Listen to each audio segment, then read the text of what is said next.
the timeline, what we're gonna do until what. The psychological team support and supervising, that's very important. We need to take professional steps in, not only because ECISM is not psychological tools, but we need to have on the back office the psychological team, because we knew at the moment that many stressor items were in the work of the doctors, of the nurse, and all the operational stuff that work in the hospital. So we really felt that the post-traumatic stress disorder was in a very stressful situation, was in, and it was so important to have the psychological team backing up and have the support and supervision of the peers work. And then a dedicated work of peers is a tough work. So we really want to have voluntary peers that have this very good characteristic to work with, because they are not at the time. The peer-to-peer works very well because we are peers. So pilot with pilots, controllers with controllers, and the first approach is very easy. This time was not very easy because of we are not really peers. So a dedicated and trained peers was chosen, and we choose to make a different approach. We like to have a training too. So we put rookies, so new peers, just sharing the experience, just to be with the experienced one when this work was done. So what we did, basically, we did an invitation, a Zoom invitation that you can see on the left, advertising. First of all, the rule of work, so stressing the anonymity and the confidentiality of the work. We're not going to take notes, we're not going to take any names, we're not going to make any records about scheduling, sharing a weekly Zoom meeting invitation. So what we did, we shared to the hospitals so that we were connected, and we shared to the Professional Association of Nurses and Doctors this information, providing even a peer-to-peer call if needed. So you can see the number of the coordinator, and what we did is that just started. And just to inform, we just introducing who we are, so what we're doing and why we're doing. So we produce, it is in Italian, sorry, it's not in English, a yellow page for introduce Mayday Italy illness and the coronavirus situation that we were facing to. So there was the tools and the protocol that we used at the beginning, but not at all. So we bought the professional account, we bought 6 cellular phone and SIMs with a provider, and they were distributed to the psychological and the peer. And a doodle pool, a doodle is like an application that can make pools and to share the available time from the peers to plan the group, basically. And at the end, like everyone, every safety management system, like usually we do, we auditing and revision. So after the first week work, we see how was working done and the results, we make a balance, and we have a new consideration. Not only doctors, not only nurse, not only hospital one that work on it, but more we felt that relative and family of those who were working on need a support and a possibility to have been helped by us in a more traditional way that we find out. And Zoom is a very interactive, but it's a new way. So we did the leaflet that we distribute is in Italian. We found out that our country is not so well digitalized. Many person doesn't know very well how to handle with Zoom or with digital stuff in the family. Probably the computer, the PC, or the phone are already taken by youngest fellow in the family. So for the family, a good old leaflet will be the better solution, with a short summary and well-being tips on the back that they can read it, or they read it in a second time. We did so another one. how to have a very important touch with frontline operator relative is we share another type of leaflet to manage their stress and their well-being tips. So there was basically a suggestion, a roadmap to meet and to handle with stress and to enhance the well-being tip, the well-being. So some tips, just very quickly, you can see they are very easy one to read, and they were made very clearly by Francesca as supervised, and it will be with a telephone number to contact in case you need information, more help, or just need to talk.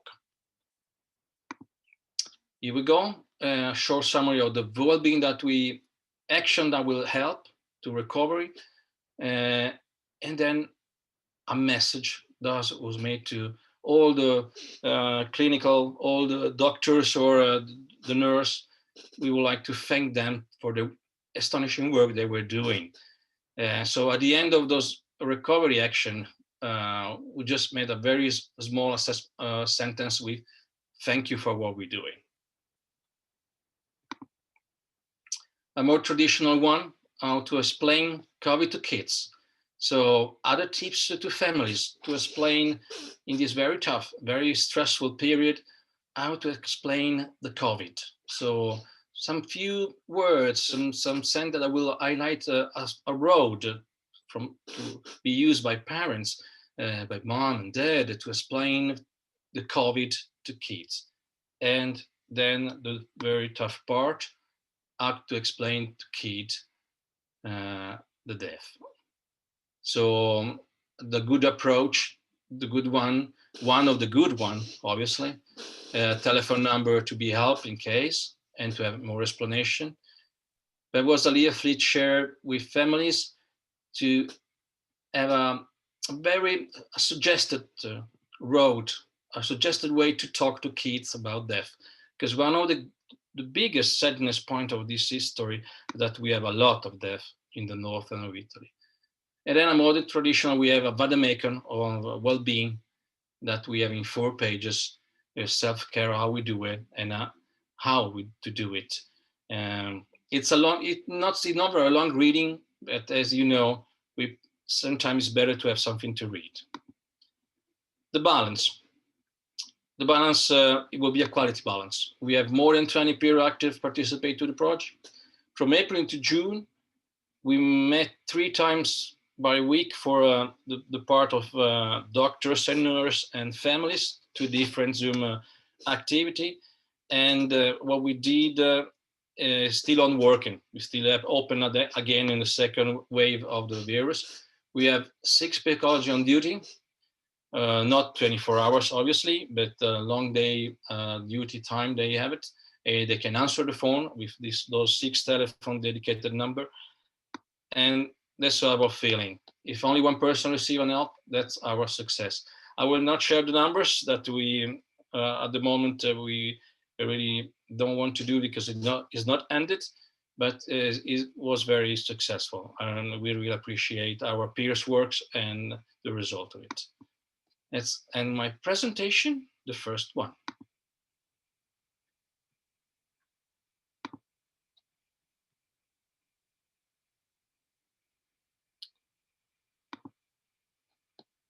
Okay, I don't know if we're gonna have break room for that or not. Sorry? We're not gonna have break room for that, isn't it? Claudine, will you make? No, we will have a break room after your second presentation. Okay, so let me share my second presentation. Well, following the first one, the situation that we face is quite a very, very hard to handle situation. And what we did as Mayday, as in the idea of Francesca that started very well, is that during this second wave and in the result of the first part of a crisis of the year, as you can see, at the end of March and the beginning of April and July, the totally death in the world was climbing. And in Italy was one of the worst number that we share. And two different type of professional were it. The first one, as you can recognize, is the crew members. Airline definitely shut down their operation. Many leaves, many, as a lot is really the first one and the first very important air transportation crisis that have at the moment no solution in terms of times and resources, that face the crew that were dismissed, crew that were just without any future because the company just closed down or they just have so few flights that they could have any chance to fly. And the other professional group that was very bad damage was in the other side, all the professional group from the hospital, from doctors to nurses that were really faced to this pandemic, and they were fighting in, like a war against the virus and the situation. And a crisis that we are not facing an accident or a different approach from our crisis intervention and peer-to-peer is that there is not a really accident or a case or an event. It's a situation. It's a very stressful situation. That's the really different part. So for our crew, the situation was that they stopped flying. For crew, flying it's definitely a passion, something that they love to do. It's a job that you love it. I'm the first witness about that. And they face the job loss. It's the first time we lost so many jobs in the aviation business. Future in danger, because nobody knows about the future. Even the ICAO and IATA forecasts are so difficult to interpret about the future. And then the feeling of a social failure. You lose your job, you lose your pay bill, and that's going to be very stressful, economical stress. At one time, your balance in the bank is going to be in the red. And then for pilots, the loss of professional requirement. For a pilot, it's a very tricky crisis because if you're not flying for 90 days, you need a simulator to be up to your duty to fly. You cannot fly if you have 3 takeoff and landings during your 90 days. You need a simulator to do that. And if you don't have a company anymore, you are out of the business. What about for the emergency operators? They facing a different crisis.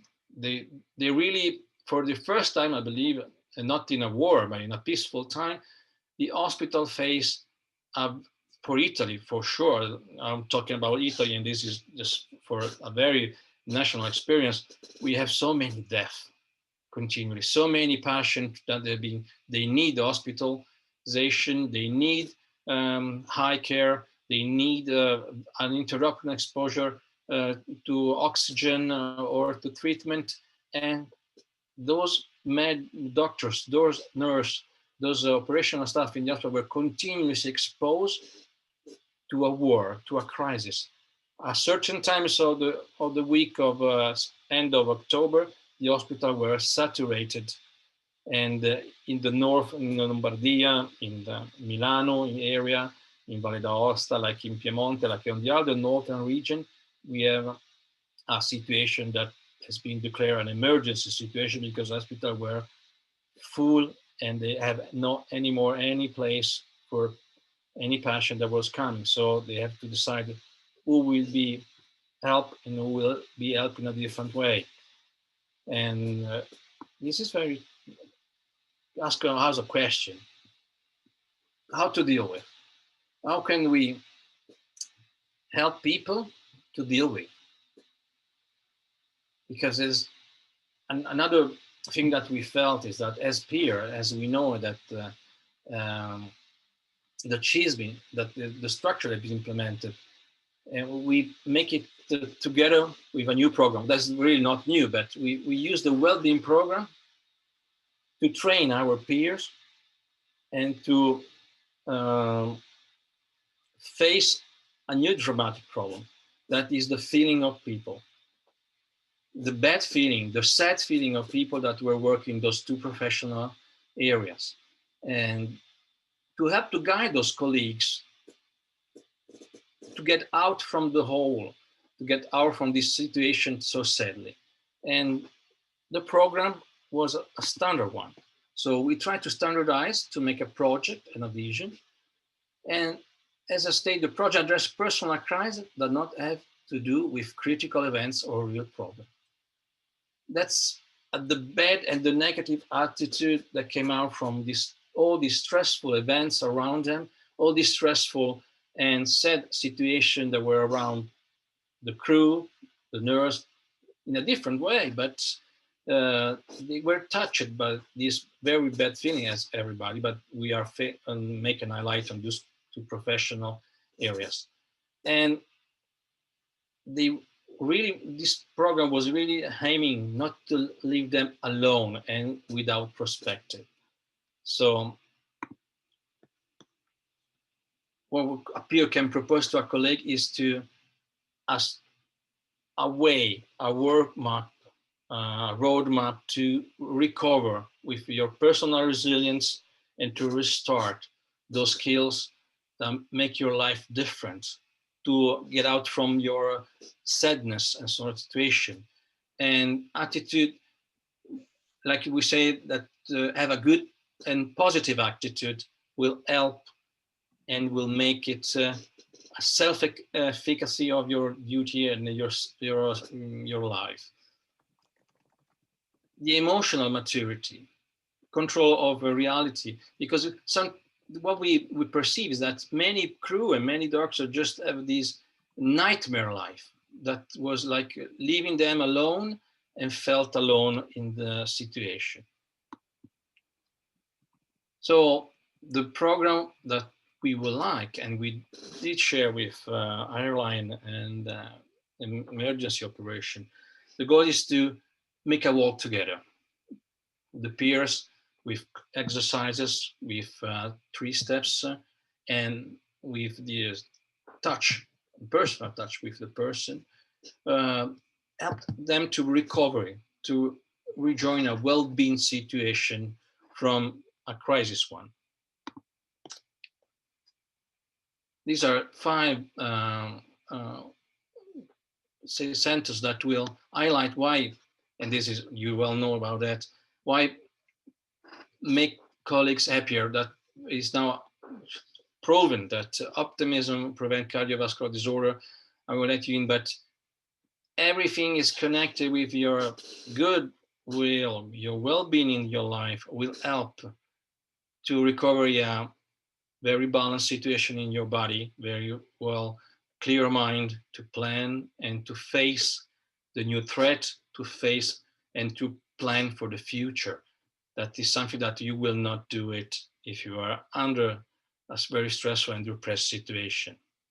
So the well-being project that we identify and that we work on it and that we are sharing with them is a peer-to-peer. So the peer is identifying a person that is feeling in this bad mood, in this personal way of facing it and reacting to it is very sad and very depressed.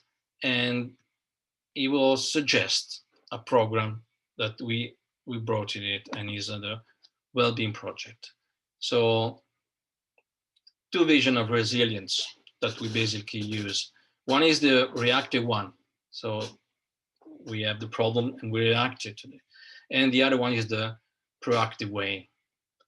And a way to prevent the risk, the stress risk.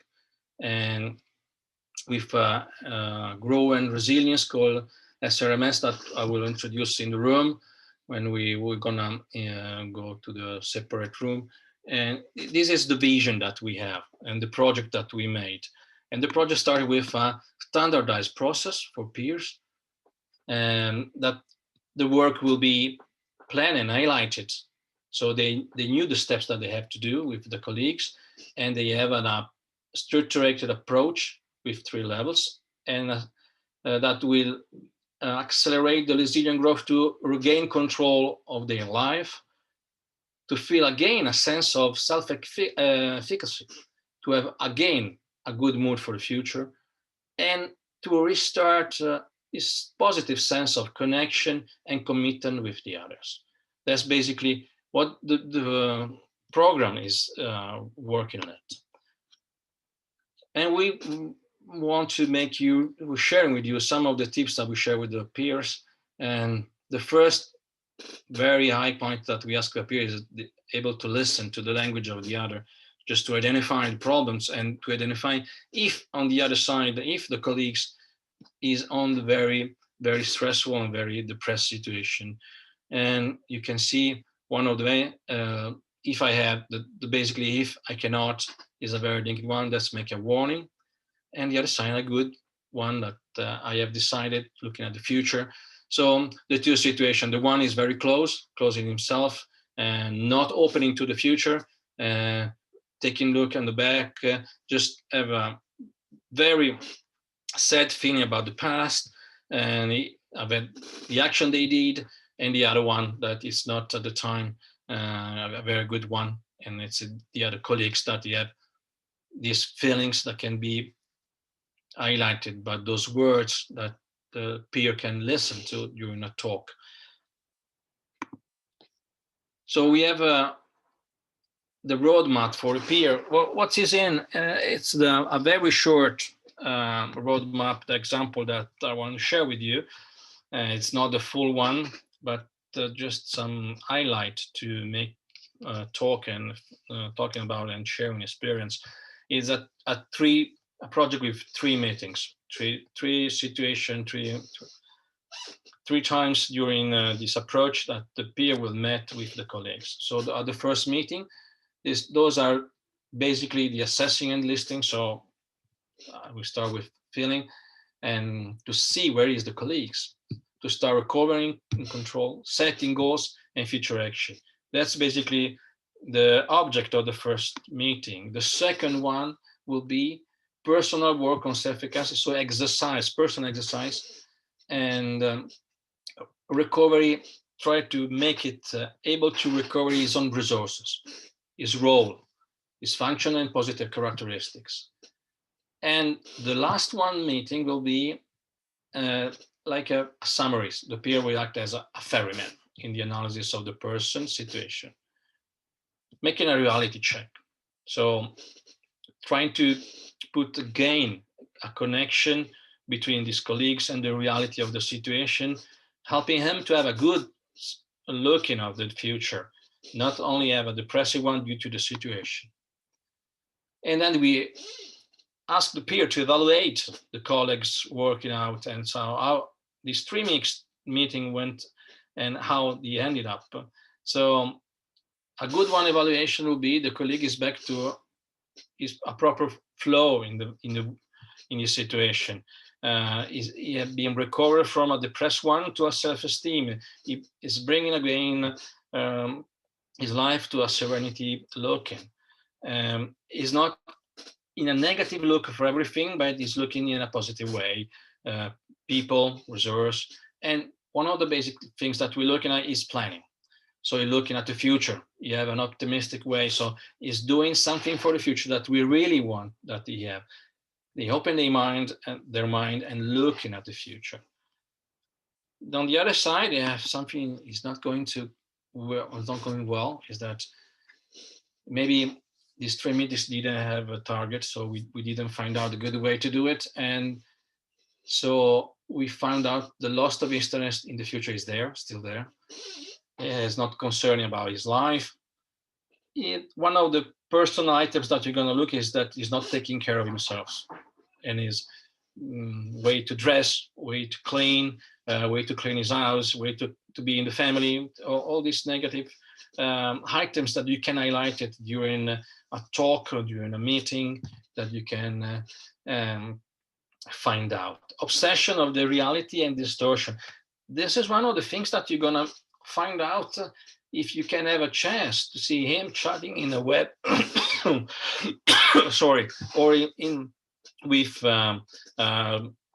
Facebook or other media, social media. You will see an obsession of message, a way to distort the reality And this is one of the items that make the evaluation a negative one, and probably you need other steps.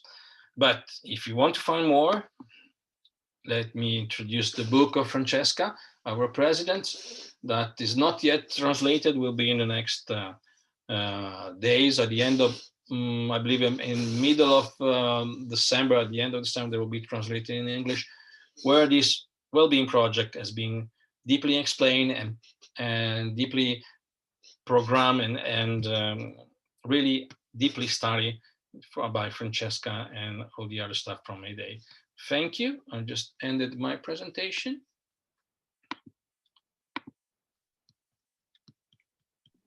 Brilliant. Thank you very much, Gianluca. Certainly sounded very familiar in places, and I think the breakout rooms could be very handy now to have a little discussion amongst yourselves, where you can relate and what your experiences are, and if you've learned something from what Gianluca has said. Thank you very much, Gianluca. I'll hand over to Madeleine to sort the breakout rooms. Yes, I open them now.